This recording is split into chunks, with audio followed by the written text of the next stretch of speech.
Good morning, welcome back to my channel অতসিতাস ব্লগকে তোমাদের অনেক অনেক শুভেচ্ছা। কেমন আছো? ভালো আছো? আমিও ভালো আছি। এখন থেকে আমি আমার ব্লগটা স্টার্ট করে দিলাম। উঠেছি তো অনেক সকালে, কাজকর্ম করছি, করতে তো হবে। কি করি না করি প্রত্যেকদিন তোমাদের সঙ্গে শেয়ার করি, আর আজকেও করবো। তার আগে পুরো ভিডিওটা দেখবে, কেউ স্কিপ করবে না। ভালো লাগলে অবশ্যই লাইক করবে, সাবস্ক্রাইব করবে, আর ঘন্টাটা বাজিয়ে দেবে। যখনই আমি নতুন নতুন ভিডিও ছাড়বো তোমাদের কাছে নোটিফিকেশন চলে যাবে, আর তোমরা টুক করে দেখে নেবে। চলো দেখতে থাকো, সাথে থাকো।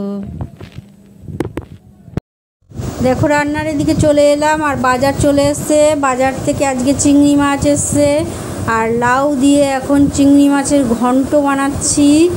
আর মাছের ঝোল তো আছেই, ফুলকপি আলু দিয়ে তেলাপিয়া মাছের ঝোল রয়েছে। তাই আজকে হলো রেসিপি লাউয়ের ঘন্ট চিংড়ি মাছ দিয়ে। চলো তাড়াতাড়ি বানিয়ে ফেলি। দেখো লাউটা আমার মশলা কষানো হয়ে গেছে, আর লাউটা তার মধ্যে দিয়ে দিয়েছি।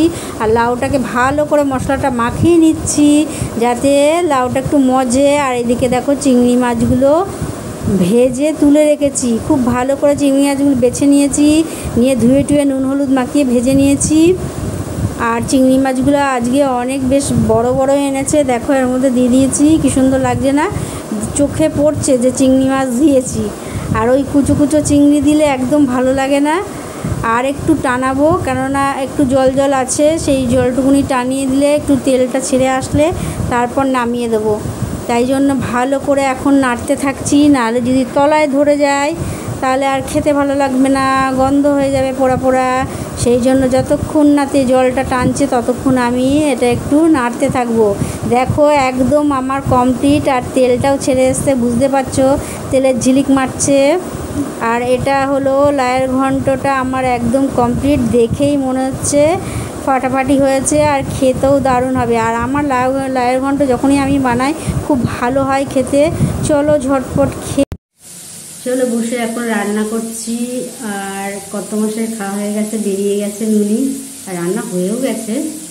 একটু গোছাচ্ছি আর কি, করে নিয়ে আবার পরে তোমাদের সাথে। আমার খাওয়া এখনো হয়নি।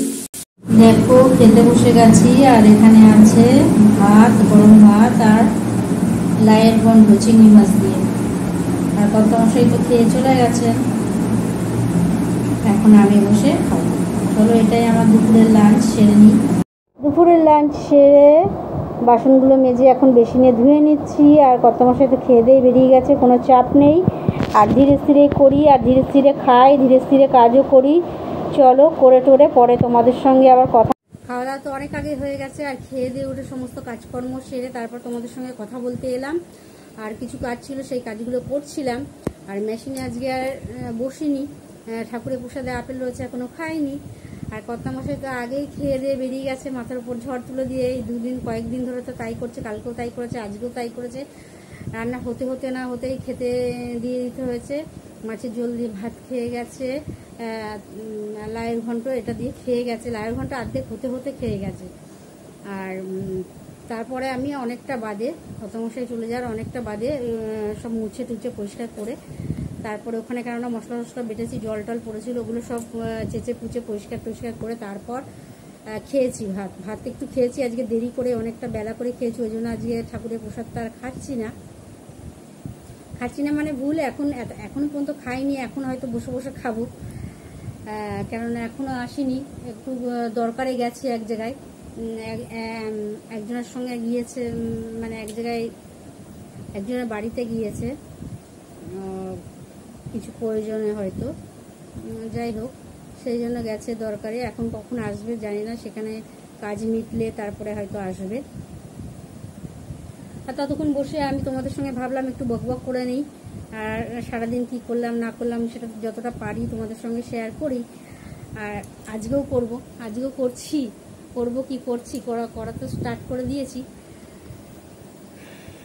আর গরম এই কয়েকদিন ধরে ভালো বীভৎস গরম পড়েছে, ভালোই গরম পড়েছে, মানে বেশ জল গরম হয়ে যাচ্ছে। যখন ট্যাঙ্কির জল যখন গরম হয়ে যাচ্ছে, তখন আজকেও স্নান করতে গিয়ে ট্যাঙ্কির একদম মানে তলার জল তো একদম শেষের জল, একদম প্রচণ্ড পরিমাণে গরম ছিল, প্রচণ্ড পরিমাণে গরম। গায়ে দিচ্ছি তো ছ্যাঁকা লাগছে এরকম।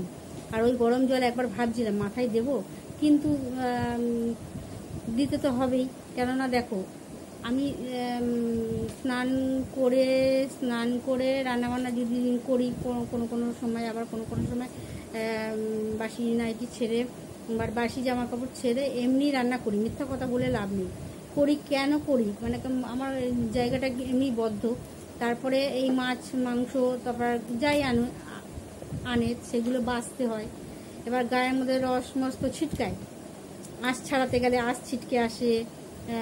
তারপরে সেদিনকে যেমন তেলাপোকা বলছি, তেলাপিয়া মাছ এনেছিল, আঁশ ছাড়াতে লাগে, নখ দিয়ে আঁশ ছাড়াতে লাগে। তারপরে এই যে চিংড়ি মাছ বাছতে গিয়েই তো সেই ছিটকে রস তো ছিটকায়, ওগুলো ডাঁটিগুলো ভাঙতে করতে খোসা ছাড়াতে ছিটকায়। এই রস মশ আর চিংড়ি মাছের তো বিভৎস গন্ধ জানো। এই স্নান টান করে এসে এই মাছটা বাঁচা যায়? সেই জন্য একবারে আমি তাও এরকমও করি, অর্ধেকটা করে তারপর অর্ধেকটা গিয়ে স্নান করে এসে তারপর ঠাকুরের পুজো দিই, এরকমও করি অনেক সময়। মানে হয়তো এই মাছটা বেছে টেছে কেটে টেটে মশলা বেটে একদম রেডি করে রেখে দিই, দিয়ে তারপর স্নান করতে যাই, গিয়ে স্নান করে এসে পুজো দিয়ে তারপরে আবার রান্না বসাই। আর না হলে একদম পুরো করে নিয়ে তারপর স্নান করে তারপর পুজো দিই, এরকমও হয়। আবার অনেক সময় পুজো দিয়ে আবার আগে তাড়াহুড়ো করে আগে যদি কোনো সময় মাছ টাছ হয়তো আনিনি বা ঘরে যা আছে তাই করতে হচ্ছে, বেছে রাখা আছে, মানে ধুয়ে টুয়ে রাখা আছে, সেইগুলো তো সমস্যা হয় না, বের করলাম একটু জল দিয়ে ধুয়ে নিলাম, হয়ে গেল। তো তেমন হলে আগে পুজো দিয়ে নিই, স্নান টান করে নিই। অনেক সময় তোমরা দেখেছো আমি আগেই স্নান করে নিই, স্নান টান করে নিই, পুজো টুজো দিয়ে তারপরে রান্না করতে বসি। এই হলো ব্যাপার। এই জন্যই যেটা সত্যি সেটা সত্যি। এই স্নান টান রান্না টান্না করে গিয়ে যদি স্নান করতে যাই তখন তো জল থাকে না। তারপরে অনেক দিন, একদিনের ব্যাপার না, মাঝে মাঝেই আমি জল পাই না। আর গরমকালটা তো পাইনি, সেই সন্ধেবেলা জল 7টা 8টার পরে তখন পেয়েছি, আর নাহলে সেই রাত্রিবেলা গিয়ে স্নান করতে। এরকমই হয়েছিল গরমের মধ্যে। আর এখন তা এই কয়েকদিন ধরেও সমস্যা হচ্ছে জলের, জানি না কেন হচ্ছে, জল থাকছে না। এবার যখন স্নান করতে যাচ্ছি, আজকেও প্রচণ্ড গরম জল ছিল, স্নান করে ঠিক বেরিয়ে চলে আসবো, মানে স্নান হয়ে গেছে এরকম সময়, স্নান টান হয়ে গেছে এরকম সময় ভাবছি না এই গরম জল আর গায়ে জল ঢালা যাচ্ছে না, আর মাথায় দেবো, এমনি মাথা আমার গরম, তার মধ্যে এই গরম জল যদি মাথায় দিত মাথা আরও গরম হয়ে যাবে। তাও ভয়ে ভয়ে দিচ্ছি, কেননা গা হাত পা তো চিরবি করছে না গরমে, দিচ্ছি আর আরও ছ্যাক করে উঠছে। তারপরে ভাবছি না আর দেওয়া যাচ্ছে না, এবার আমি গা হাত পা মুছে ফেলি। যেই মুছতে যাব তখন দেখছি পাম্প চালিয়েছে, তখনই তো সঙ্গে সঙ্গে জল আসে না, অনেকটা বাদে, তাও 5-10 মিনিট বাদে জলটা একটু ভালো করে এসছে। তারপর 2-3 মগ জল বেশ ঠান্ডা পেয়েছি, মিথ্যা কথা বলবো না, যেটা হয় সেটাই বলি, মিথ্যা কথা বলে আমি একদমই ছোটোবেলা থেকেই, তোমরা হয়তো ভাববা তুমি সত্যিবাদী যুধিষ্ঠির, কিচ্ছু না, যেটা সত্যি সেটা সত্যি। হ্যাঁ, এবার কিছু মিথ্যে আছে যেটা কারোর ভালো হয়, কারোর খারাপ হয় না। হয়তো বন্ধু বান্ধবদের সঙ্গে হয়তো ইয়ার্কি মেরে বলছে মিথ্যে কথা বলে, সেইটা আলাদা। সেই মিথ্যেটা আলাদা। সে মাকে করে বলছি যে মা আজকে এদের বাড়ি খাওয়ার নেমন্তন্ন আছে বা আজকে খেলা আছে, সেই মিথ্যেটা আলাদা। যে খেলা নেই, হয়তো আমরা পিকনিক করছি এরকম সবাই মিলে, এরকম সেই মিথ্যেটা আলাদা। আর এই মিথ্যেগুলো আলাদা। তবে ওরকম কোনোদিন করিনি, ওরকম মিথ্যেও আমি কোনোদিন বলিনি। প্রয়োজনে, খুব দরকারে প্রয়োজনে ছাড়া আমি কারোর ভালো হয় ইয়ার্কি ছলে হয়তো মেয়ের পেছনে লাগি, এরকম ইয়ার্কি মারি, মেয়েকে মিথ্যে বলি এই তো তুই এই করবি এই করবি, কিন্তু এমনি কোনো সময় মিথ্যে কথা আমি বলি না, আর মিথ্যে কথা পছন্দ করি না কেউ বললে। তাই ওই 2-3 মগ জল পেয়েছি না, তখন স্নান করলে তখন চালিয়েছি, যখন ভালোই জল পেতাম নিচে, তো তখন ভালোই জল পেতাম, কিন্তু দেখলাম 2-3 মগ জল পাওয়ার পর দেখলাম পাম্প বন্ধ করে দিল। জানি না কেন বন্ধ করে দিল, কোনো কারণ নিশ্চয়ই আছে যেন বন্ধ করে দিল। যাই হোক, আমি স্নান করছি বলে পাম্প বন্ধ করে দিল। তারপরে আমি আর 2-3 মগের বেশি ঢালিনি, দিয়ে আর কতক্ষণ দাঁড়িয়ে থাকবো, ওই গায়ে জল নিয়ে কতক্ষণ দাঁড়িয়ে থাকবো, সে গরমই হোক ঠান্ডা হোক। তারপরে মুছে আমার এসে আবার করতে হবে। তা এসে আমি চলে এলাম, আর তারপরে তো পাম্প বন্ধ করে দিয়েছে। তারপরে দেখলাম যে না, এখন জলটা যেইটুকুন চালিয়েছে যদি শেষ করে দিই, আমার কর্তামশাই এসে আর জল পাবে না, এমনি তোর মাথা রোদ্রের থেকে আসবে, তারপরে এই গরম জল মাথায় ঢালবে। বালতিতে এক বালতি জল তুলে আসি, কিন্তু ওই বালতিতে ঢাকনা নেই। এবার বিড়াল চলে এসে মুখ দিয়ে দেয়, তাই বললাম না থাক, এক বালতি জল, এবার কলে জলটা থাকলে ও এসে স্নান, অন্তত স্নানটা তো করতে পারবে। এমনিতেও কিছু জলের অভাব বলে আমি জামা কাপড় কিচ্ছু কাছি না। ও ধোই বলে, ও জার্সি প্যান্ট এগুলো ধোই বলে, ওর তো প্রয়োজন, ওটা ধুতেই হবে। ধোই বলে আমিও জামা কাপড় তেমনভাবে কিছু কাচাকুচি করি না, খুব প্রয়োজন ছাড়া করি না। এমনকি আমি ব্যাগ ভর্তি করে, লোকে ভাবে এই দেখো ব্যাগ টোবলা করে কোথায় নিয়ে যাচ্ছে, আমি ব্যাগ ভর্তি করে বাড়ি নিয়ে যাই, ওখানে নিয়ে গিয়ে আমি জামা কাপড় ধুই, আবার ব্যাগে করে নিয়ে চলে আসি। এই হলো ব্যাপার। এখানে নাড়ারও জায়গা অসুবিধা, তারপর ধোয়ার কাচাকুচিও অসুবিধা। পায়খানা বাথরুমটা নিজের সারা দিন খোলা থাকে, ছুঁচো মুচোয় গিয়ে পটি করে দেয়। অনেক সমস্যা, সব সমস্যা বলতে গেলে রাত দিন মানে বছর শেষ হয়ে যাবে। চলো আবার পরে তোমাদেরকে আপডেট দিই। এখন বসে বসে খিদে পাচ্ছে, বসে এখন আপেলটা খাই। এই দেখো, আজকে কর্তামশা আমায় বলছে যে আমি গ্রিন আপেল নিয়ে এসেছি, গ্রিন আপেল। আমি বলছি এটা গ্রিন আপেল নয়, গ্রিন আপেল হয় সবুজ, একদম সবুজ টাইপের হয় গ্রিন আপেল। আর এমনি তো আমি ওই বালি আপেলগুলো আমি একদম পছন্দ করি না। কচকচ করে আপেল ঠিক আছে, এই বালি আপেল ভাল লাগে না খেতে, কেমন যেন লাগে। আপেল তো আগে খেতামই না, তাও এখন একটু খাই। এই আমি বলেছি আমার জন্য ওই কাঁচা আপেল দেখলে সেগুলো নিয়ে আসবে, নালে আনতে হবে না। ওই বালি আপেল, লাল টকটকে যে আপেলগুলো একদম বালি হয়, বাবা খেতে ভালো লাগে না। তা আজকে বলেছে তোমার জন্য আমি গ্রিন আপেল এনে দিয়েছি। আর সত্যি এটা দেয়, এরকম লাল দেখতে পাচ্ছ, গ্রিনই। তা ঠিকই বলেছে, গ্রিন আপেল এনেছে। চলো খেয়ে নি। দেখো সন্ধ্যাবেলা টিফিন নিয়ে বসে পড়েছি, আর এখানে আছে মুড়ি, সেউ ভাজা, বাদাম ভাজা আর গাঠিয়া চানাচুর। এই গাঠিয়া চানাচুরটা আমার খেতে খুব ভালো লাগে। চলো, আর গুঁড়ো চানাচুর একদম ভালো লাগে না, খেয়ে নিই।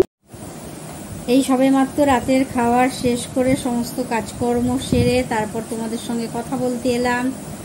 আর আজকে রাতে কি খেলাম সেটা তোমাদের সঙ্গে শেয়ার করতে পারলাম না, মোবাইলটা নিয়ে গেছিলাম, ভুলে গেছি, তাড়াহুড়ো করে খেয়ে নিয়েছি, ব্যাস। তারপর আর বাসন কি মাজা দেখাবো, এই জন্য আর দেখাবো না। রাত্রে কি খেয়েছি সেটা তো তোমরা জানোই। রাত্রিবেলা আজকে তো লাউয়ের ঘন্ট করেছিলাম চিংড়ি মাছ দিয়ে, আর ছিল তেলাপিয়া মাছ, ফুলকপি আলু দিয়ে ছিল সমস্ত, ওটা দিয়েই হয়ে গেছে। ও খেয়েছে তেলাপিয়া মাছ, আমি আর খাইনি। আমি ওই লাউয়ের ঘন্ট দিয়ে একদম আমার ওতেই তৃপ্তি হয়ে যায়। লাউয়ের ঘন্টটা এত ভালো হয়েছে। আর আজকের মাছগুলো বেশ বড় মাছ এনেছে, ঠিক এতটা বড় মাছ ছাড়িয়ে টাড়িয়ে সেই গোল্লা, এতটা বড় গোল্লা হয়ে গেছে। মানে চিংড়ি মাছ ছাড়ানোর সময় এরকম থাকে, কিন্তু যে খোসাটা ছাড়ানোর পরে তো একটু ল্যালবারে হয়ে যায়, তারপর সেটাকে ভাজলে সে গোল হয়ে যায়, কয়েনের মতন হয়ে যায়। তা আজকে মাছগুলো বেশ বড় মাছ এনেছিল। আর সাধারণত লাউ চিংড়ি মানেই হলো ছোট কুচো চিংড়ি দিয়ে লাউ চিংড়ি বানায়, কিন্তু আমার একদমই ভালো লাগে না। তাতে তো মাছ পাওয়াই যায় না, আর উপরন্ত কোনো মানে খাটনিও বেশি। মাছ তো পাওয়াই যায় না, খাটনিও বেশি। সেই জন্য আর ওই ছোট মাছের থেকে বড় মাছই ভালো। বড় মাছ তাড়াতাড়ি খোসা ছাড়ানো হয়ে যায়, আর মুখেও লাগে। যে এক পিস মাছও যদি খাই তাহলে সেটা মুখে লাগে, আর ওই কুচু মাছ খেয়েও মুখে লাগে না। কুচু মাছ ওগুলো ঠিক আছে, বড়ার জন্য ভালো আছে। তারপর অত ছোটো না, মানে একদম কুচু মাছগুলো বড়ার জন্য ঠিক আছে, সেটা ঠিক আছে। এই মাছগুলো এমনি ঠিক আছে। চলো, আজকে লাউ চিংড়িটা সত্যি খুব ভালো খেয়েছি। আর লাউ চিংড়ি মানে আমার খাওয়া সেদিনকে ভালোই হয়। আর কর্তামশাই এসছে, তখন আমরা দুজনে মিলে মুড়ি খেয়েছি। সন্ধ্যেবেলা মুড়ি চানাচুর তো খেয়েছি, সেটা তোমাদের সঙ্গে শেয়ার করেছি। আর বেশি আজকে ব্লগটা বড় করব না, রাত অনেকটা হয়ে গেছে। আর মানে ভালো লাগছে না, বীভৎস গরম, যা গরম কি জানি কেন গরম পড়েছে এত। বৃষ্টি হবে মনে হয়, ওই জন্য এত গরম, ভ্যাপসা গরম পড়ছে কয়েকদিন, এই 3 দিন 4 দিন ধরে দেখছি এরকম গরম পড়ছে। আর একদিন বাদে বৃষ্টি হচ্ছে, কিন্তু কোনো কিছু না। চলো আর বেশি বক বক করবো না, আজকের মতন ব্লগটা এখানেই শেষ করলাম। Good night.